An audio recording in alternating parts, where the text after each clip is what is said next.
This happens to everybody, so I want to be very clear. He has a job, and then he's saying, I want to quit my job. And he has reasons why. The guy doesn't treat me well, which they usually say, or I'm not getting paid enough, or what am I, Mexican? They think they're CEO. They should start off a CEO of a corporation, $200,000. They should pick me up. Instead, I have to go by bus. What am I, a worker? Or a regular employee, And the truth is, they're right, because we're princes. Hashem said that we are princes. So they feel that they're a prince. I'm not starting at the bottom. I really should be. And who is he to tell me what to do? It's called boss. If you never heard of it, you can look in the dictionary. Boss tells employees what to do, and he's telling he doesn't know what he's doing. Well, he's the one with the helicopter. You're the one, borrowing your father's car. I think maybe he does know what he's doing. He's an idiot. He doesn't know he's running the place. And I know, but he has 8,000 employees and he has 17. Fine. They say they want to quit their job. Now, we all know that if you're in the corporate world and you have an achrayus, a responsibility for your family, we all know what's normal, right? You don't quit your job until you find a better job, because otherwise you're going to have no job. And no job, you're not going to have money. Plus, you're going to go out of your mind and you're going to be bored.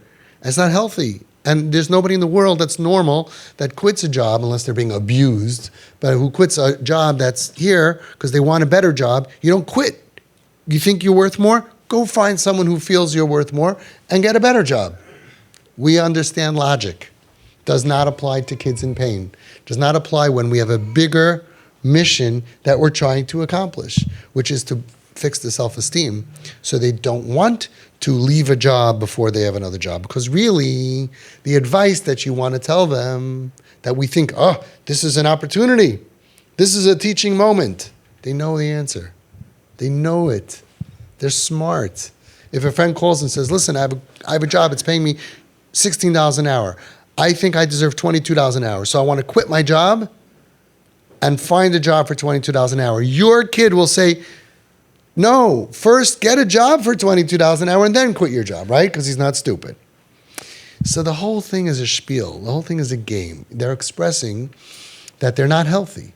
I want to make them healthy. What makes somebody healthy? To be able to tap into their logical brain. They have the logic. There's no chasar in yediyah. There's no chasar in havana. There's no chasar in knowledge of facts. There's no concern of understanding. I always tell you as parents, when should you tell your kids something? If there's something that they don't know, they're missing information, right? If they think that you show up to a flight 20 minutes before the flight and they really never heard of TSA and that you have to come 2 hours before, you could tell them, I just want to let you know that you can't come 20 more. You could give them information if they don't have it. But if they have the information and they knew it 10 years ago, when they were 8 years old, they knew it just fine, that laundry goes in the laundry basket, right? They knew all this logical stuff. You go to sleep at night, you wake up in the morning. They figured it out, and now they don't know it. They have the logic. Don't give information. Realize that they cannot tap into their logic because of their pain. People who are in emotional, mental, psychiatric, psychological pain, anguish, they can't connect to their logic. They're weighed down by something, right? That's what happened in Mitzrayim. We were weighed down from the avodah. It wasn't just the physical work. It was the emotional taxing. They say that a day of worry is more tiring than a day of work. They have emotional pain, mental pain. Therefore, they can't tap into the logic. And every person knows that if you've ever gone through anything not so great, that your thinking is not so on, and you don't need your friend to tell you what you already knew of what's right and what's wrong, and what's smart and what's dumb, because then it just makes you angry at them. They don't understand me, right? And the truth is, tzaddikim don't do that. When you go to tzaddikim, they don't give you logic. They give you empathy. They give you sympathy. They boost you. They make you feel that you have power. They give you power. All our kids need is emotional power. No kids today that I've ever met struggling are missing logic, are missing intellect. They know everything. You give them $100 for the right answer. Say, I'm going to pay you $100 right now if you give me the right answer. If someone wants to get more money on a job, should they quit their job first or find a job first? They will tell you, find a job first. So this is so critical for parents because I'm getting so many phone calls of parents who want to do the right thing and they don't get this. That the person who's asking the question, there's two parts. Sometimes they're doing something and we want to give forced advice. Don't do it. But even if they ask you, here they're asking you, Mommy, Tati, Abba, what should I do? Remember, they're sick. Kid in pain means they have pain. Treat it like a sickness. They know what the ideal is. And you're always on the side of the logic, they will stop asking you. So let's review. The steering wheel on this car is not connected to the car. If you say, I really think you should keep your job, they're not going to keep their job because of you. And if they do, they'll be resentful because now all the pain they have from the job is because of you. Why did you involve yourself in this struggle? You were never supposed to be part of the struggle. Now I have pressure from my parents, and that's why I'm at the stupid job. And instead of this beep, beep, beep boss, it's now my beep, beep, beep parents. They push me, they pressure me. Don't do it. If somebody's not going to keep their job without your pressure, don't pressure them because they're going to, anyway, it's going to be a matter of time till they quit, and you're just going to ruin your relationship. And if you tell them, I really think you should quit, you're young, you don't have pressure, you live at home, we'll give you everything. They're not going to quit because you say that. They're not lazy, dumb, stupid, taking advantage of you. It's a misunderstanding. The whole thing is a misunderstanding. You're dealing with a prince. You're dealing with good kids. They want to be good. They want to make it. It's so hard for them when they quit their job because it's hard for them. They go into this depression. They don't want to. No kid ever quit their job because, well, I wasn't sure if I should stay or not, but my dad said I should quit, so I quit my job. Never happened. So what are we after here? I'm not after giving advice about the issue. I want to heal their essence so they can do everything. Someone has broken ribs and they say, it's so hard for me to do this job because I have to lift boxes. We would never say, well, you got to make a living. How else are you going to get everything? We would never say that. We would say, don't worry about it. If it's causing you tsar, don't work. It doesn't mean that they're going to, and nobody will tell you, oh, so that you're making them lazy, you're spoiled, why should they ever work? He has broken ribs. He's going to quit anyway. If he's asking you, I don't know what to do. I want to work, but it hurts me so much. My ribs are broken. And the guy makes it, he's on the way out. And I don't want him working there and being in pain because of your advice. It's a bad move. And he's not going to be there in 5 years from now and say, thank you, Mom and Dad. You didn't let me quit when I had broken ribs. It's not the way this works. Plus, if you say, I think you can quit, he's not going to quit because of you. Maybe he'll quit and he'll say, thank you for caring about me. So when a kid has anxiety or depression or has gone through pain that causes them to not be able to deal with life, and you always come across giving the logical advice that you would give a healthy person, they end up hating you. They end up feeling like you hate them, you don't understand them, you're a loser. That's the opposite of what we're trying to accomplish. We are really treating mental illness like what it deserves. We're taking it seriously. The same way we would do it with fever. What should I do? I have 104 fever. I threw up 4 times last night. My boss said I have to come in today, otherwise he's going to fire me. Mommy's in the room. What do you tell your kid? Go in or not? But he's going to get fired. So then the boss is an idiot. You can't go in when you have 104. I said mommies because the dads are going to be like, I don't know. Go in, suck it up. Builds character. Everybody knows how to build somebody else's character. But if it was you, okay? So I want you to become stability for this child for the rest of their lives. So that way they're going to get better and be able to outperform who they were before and everybody else because they're great kids.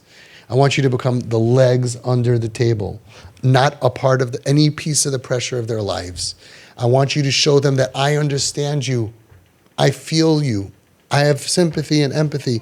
And I would tell this child, first of all, thank you for sharing with me. Thank you. I appreciate that you feel so close to me that you can share with me your thoughts. Because when you give one of those takeaways, there's no communication. Never give advice. But I want to tell you something. If you're going to give advice, I'm going to give you advice right now for 2 reasons. You say the following. When you want to give advice, you say, this is a serious question. I really hear both sides. I want to think about it. I'll let you know tomorrow. 2 reasons why that's smart. If you're going to give the advice, it's going to mean a lot more to them that you thought about it overnight. Instead of every time that they have a question, you just know what to do and you just tell them what to do. And they don't really feel like you care, or they feel like I must be so dumb and he thinks he's so smart. When you go to someone, imagine you have a problem. Even though their problem might be to you a stupid problem, your problem might be a stupid problem to somebody very smart. But imagine you go to a big smart person and you have a question about whatever it is. Should I sell my house? Should I move here? I want to invest in this, something. And you go to a very wealthy person and he listens to your problem and he says, I hear both sides. I want to think about it. Your admiration for this person is going to go up to the moon. And then if he gives you that same advice that he would have told you that minute, you're going to appreciate it so much more. That's the number 1 reason to do that. The number 2 reason is I'm hoping by the next day you'll call me and I'll explain to you that you have to heal your kid, not advise your kid. Okay? So we have a bigger goal. When someone is sick and you want to heal their sickness, when someone is, even if you're doing it to be makar of them, you want them to be from one day. There's other pictures here. There's other wars and battles that you want to gain. So it's not about the question that they're asking you, whether it's financial or whether it's anything. You have to think about, what's my job? Kid has depression. I want them to not be depressed. No, I don't want you to push yourself to go to work, honey, if it's too hard to get up in the morning. No. That's not what's important. I'm here for you. We're going to get through this together. We have so much of a bigger picture than to tell the struggling person what the logical answer is. This is what TP is all about, and this is what everybody in the world, many people, some people in the world, really mess up. Because they're like, aren't we supposed to be telling our kids what to do? They know it. They're struggling. And that's why when you get calls or somebody asks you, first thing you have to know, regular kid or struggling kid? Regular adult or struggling adult? If it's a regular adult and is asking you a question, sure, you could say, well, in my opinion, I think this is a better idea. I still like the idea of come back tomorrow. I always thought of this idea, and I realized the power of it, and yet I never do it. But it's a good idea to do. I can't keep track of everybody. You can tell all you guys, I'm going to let you know tomorrow. But it shows the chashivas of the inyan, right? It shows you yesh machal achazman, yesh machal achazman, and there's the yesh machal achshav. Today is my tomorrow. Anyway, but it shows chashivas of the person. It shows chashivas of the problem. Even if to you it's an easy answer, it shows. But I hope that you realize we have much bigger eggs to fry, and so many people lose that. By like your kid is willing to play house. Ma, you think I should wear this to the wedding? And it's like, I was like, why are they asking you? They know how you're dressing to the wedding. They've been to Jewish weddings before. They've seen pictures. You can Google it, Why are they asking? Because they're looking for something. And you got to give that to them if you want to see them be healthy. This is medicine. This is medicine that we're doing for them. Did I answer your question? Okay, good. I have a question. Hold on. So it's this question, but it's all the other questions of when they ask. First of all, if they're not asking you advice, don't give it. But even if they ask you, should I invite this friend over? Should I do this? Should I break up with this girlfriend and she's toxic? And you want to be like, heck yeah. First of all, don't do it. Because then if he ends up staying with her, what are you going to say? What if he ends up marrying her? He'll be like, right? But don't. Be very, very careful with the advice. Because the advice is the opposite of what we're trying to do. We're trying to build them up. And everything that we say, every response that you give, the matara, the goal is to fix the bleeding, the internal bleeding, by doing sewing it up, another one, and another one, and another one, with a compliment, with a thing. So this guy asked his mom, yesterday, they called me, my girlfriend is not treating me right. You think I should stay with her? She thinks now she became a relationship expert and coach, and she's thinking what I think. I'm like, so interesting how parents think that you can answer every question in the world. Like, find a professional, right? I told her, I said, no, this is what you say. You say, if she's dumb enough to let you go, she's the dumbest girl in the world, because you are a gem. You are a diamond. If she doesn't treat you well, she doesn't deserve you. All of that is gold. It boosts self-esteem, and these kids all have broken self-esteem. That's your whole job. And we give that up. Instead, we say, why you should stay with her, or why you shouldn't stay with her, and we deal with the job, the relationship, whatever the question is. I want you to go deep, deep down and fix the self-esteem with a compliment. And she was like, the mother tells me, oh, yeah, I should have said that.